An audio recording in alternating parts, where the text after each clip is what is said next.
Welcome to twoquestions.tv. I'm your host, Susan Baroncini-Moe, and my guest today is one of my favorite people, one of my favorite business friends, and one of my favorite friends. Phil Gerbyshak is my guest today. He is the Chief Digital Officer of Vengreso. He's also a co-founder. He is an award-winning speaker, an author, and a technology geek, and he's been using digital to build business for nearly 20 years. When he first hand-coded his website, dedicated to his favorite decade. That's interesting. I got to know more about that, but that's not one of my questions today, Phil. But he created a website dedicated to the 80s. An excellent decade. So since the early days of the internet, like me, Phil has been building websites, communities, and bank accounts using the latest tools integrated into the classic needs of sales and marketing. Phil, thank you so much for joining me on my new show. Yay! I'm so glad to be here, Sue. Congratulations. Thank you. Thanks for being here. So, okay, like I said, you're one of my favorite people, one of my favorite business friends, one of my favorite friends. And, you know, you and I, we get on the phone and chat, what, like once a month or so? Yeah. Yeah. That's some deep stuff. Yeah. Sometimes we celebrate our successes and, you know, we talk about the great things that we're doing. And sometimes we talk about what many business people are getting wrong, right? Yes, we do. And so we're going to talk about one of those things today. So, twoquestions.tv, I only get 2 questions, and you know, that's hard for me. I'm verbose. So we're going to give it a shot and see how it goes. So one of the things that you and I talk about a lot is networking. I want to clarify for everyone who's watching this that we're not talking about network marketing. We're talking about networking, meaning getting together, meeting other business people, building relationships. And as far as I'm concerned, Phil, you are one of the great networkers of all time. You are phenomenal at meeting people, getting to know them, building relationships, where so many people are getting it wrong. And so I personally found the way that people network to be so distasteful and unpleasant that I actually stopped going to networking events altogether. So what would you say most people do wrong when it comes to networking and building relationships? Well, I think first, people don't prepare. They're not ready. They don't know who they are. They don't know what they want to share. They don't know who's going to be in attendance. They don't know the purpose of the event. Most events, even if they're said that they're for networking, what the heck does that mean? Are you networking because you have something in common, like it's a business thing, right? If you're at BNI, that's clearly business first, right? But a lot of these events, it could be for a nonprofit. It could be a networking event because it's a cool space. It could be because you all are alumni of something. So that's the first thing, is you have to do homework. And then secondly, and I think this is also where people get it wrong, is they don't realize that they have to be valuable before they can be valued, right? They have to be valuable to their network. I think a lot of people, they just show up and throw up, and they don't really add any sort of value to the Here's my card. Here's my card. Here's my card. Yeah, it's like the old Richard Simmons or deal a meal. Like, here's some cards. It's like, yeah, no, that's not it. So then again, it gets to that volume thing. Oh, look at me! I've got 127 people I met at this networking event, 200 people, and people set out because they get kind of desperate and they think, oh, I need to meet more people. Well, I don't know about you, but if I had 127 cards after an event, I would cry because I would have no idea how to follow up with them. It's just nuts. Oh, don't you add them to your list, of course. You subscribe them to your newsletter, right? That's what you do. That's not a question, by the way. I know. Please no, right? So no. So that's the other thing that people do wrong, I think, is they autopilot the relationship. They put it in some marketing list, and I see this all the time. In fact, sadly, I see people connect on LinkedIn and then add to the list, and they're even shameful enough to add, even though the providers say, no, LinkedIn is not an opt-in, that they say, we're LinkedIn connections, therefore I added you to my list. Now, so that's wrong, right? Those are all horrible, horrible things, because if you're not valuable first, if you don't do your research first, and if you don't focus on depth of relationship first, it makes it really hard to network. So those are some things that I think people do really wrong. And I'm with you. A lot of the networking that I see is very distasteful, and I don't like to do it either. No, it's really, I mean, I can't tell you how many events I went to where I tried to have conversations with people. I would ask them questions about their business, and I want to get to know you. And it's actually surprising how hard it is to have the conversation when someone is so focused on, I want to get your business. I want to get your, like, it's hard to have a conversation about anything else. And it's counterintuitive in a way, because people come in thinking, okay, this is a business networking event. I need to talk about my business. People miss the point. They miss the point of, no, you need to build a relationship, get to know people and connect with them so they want to do business with you. They want to send business your way, not so that you can get. So, okay, so you and I are, we're kind of talking about what people are doing wrong. Someone's watching right now, and I hope, hi people who are watching right now.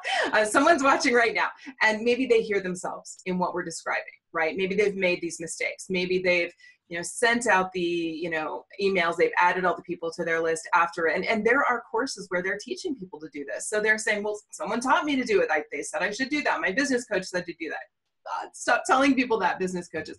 But someone's listening and they're going, oh my gosh, that's me. I'm doing it all wrong. How can they turn it around? How can they get it right? Like, what's the first best step toward doing networking right? And maybe even for that person who's going to a networking event because they really need the business. Like they are hard up for the cash. They're desperate to, have that. We know that those folks tend to exude desperation. So like, are there ways to cover that up? Are there ways to be more other focused? How do you get networking right when you really do need the business and when you really do need to get clients? How do you not come across as desperate? How do you avoid all of that? And how do you do networking right? Well, the first part of that is the whole intention piece. And that's the difference, right? If you go in with the intention of, I want to do this right, I want to do this well, and I want to focus on other people, we stand a much better chance of being successful at networking. So quick story here. I've gone to many, many networking events. The first one that I went to, I subscribed to the whole, let me get as many business cards as I can. And I got overwhelmed, and I can tell you that I missed who the good people were in the room, that I could actually do business with faster. First of all, because I didn't prepare. Mm-hmm. Okay, so let's back that up. If I'd have prepared and I'd have seen, okay, out of the 200 people that are here, because many times they have an online RSVP list, or you at least have a list of people who might be there, you can prepare for those people to talk to. So prepare. Think about narrowing your focus down to the right people. So if you need to do business fast, that means you have to get deep faster. That means you need to narrow your focus and meet those people. And again, with that preparation, let's back it way up. Who knows those people so that they can make an introduction for you? So if I know, Sue, that you know someone that I want to know, and you're there before the person that I was hoping to meet, I'm going to build a relationship with you first, and then hopefully your person is going to come to you, and now you're going to say, oh, John, you need to meet my friend Phil. We just started talking, and he's just such a nice guy that you need to talk to him. And okay, let me pause you for a second. I want to clarify something around that, because I feel like I've had some clients where I've kind of reviewed some of these concepts with and said, okay, what if you tried this? What if you tried that? And their response to that is, well, but I still feel like I'm trying to get something. Like it feels like I'm trying to be like manipulative in a way. And I don't see it that way. Like I see it as a way of doing business. Like the way I do business is I meet people, I develop relationships, I make my clients happy. Those are the parts of doing business. But there are people who respond to that and say, it feels like I'm still trying to get something out of this. Like I'm building a relationship on a false premise. So is that, I can't ask a question about this. I'm just going to put that out there. I'm not asking a question. I'm just putting it out there. Sure. So, well, you know, I've heard that as well. And I think it's just being strategic and smart with your time. Mm-hmm. I'm not telling you that you're manipulating that person to get an introduction. I'm saying you are genuinely interested in that person. You find something of interest. I think in the world, there's too many people to just go in blind and hope that people spend 3 hours telling you their story. People don't. So do the homework up front. And you can even say, well, Sue, I see that you're in Indianapolis. Maybe, you know, I also see that you are a sports fan. If you were, I might connect that. And if you're not, then I wouldn't do that. But this is where we're doing a little bit more preparation to give that value first. Right. So if I see that maybe on LinkedIn, you posted a question that you need answered to, and when I show up to that event, I see you and say, hey, Sue, by the way, I see that you asked a question, and I just wanted to let you know that I have an answer for that. So here we go, right? So here's the answer to that. Again, adding value first into that conversation. That feels like you took time. It feels like you cared. That's a whole different ballgame. Right. And it doesn't just feel that way. It is that way. Well, yeah. I did that, right? And hold on. And I make that distinction because some people say it feels manipulative. Now, here's the thing. If you're trying to bend people to your will and you're a jerk, then yes, you're right. That's manipulative and slimy. But if you're not, if you're a nice person and you do valuable things for people, why wouldn't you let them do valuable things to you? Absolutely. Right? That's a gift from them. So change your mindset. But that's the other thing that people have to do is you have to get out of the mindset that you're in there to get. You are in there to give value, and your goal is to give value to those people who value what you give. Really important, right? So it's not everybody. I can tell you, there are plenty of people that I can't help. Why do I want to spend my time with them? Or more importantly, why would they want to spend time with me? They don't. So it's okay. Why waste their time? Why waste my time? My gift to them is I'm going to avoid them. That's okay. So avoid those people and only be valuable for those people who value what you want to give. I love it. I love it. And I want to, you know, this is going to happen. I think every episode is I'm like, oh, I want to ask you about this. Oh, I want to ask you about that. And I have so many more questions for you. But the great thing about that is that we're going to do this for a while. So will you come back and we can talk more about this? Of course, Sue. Anything for you. You know that.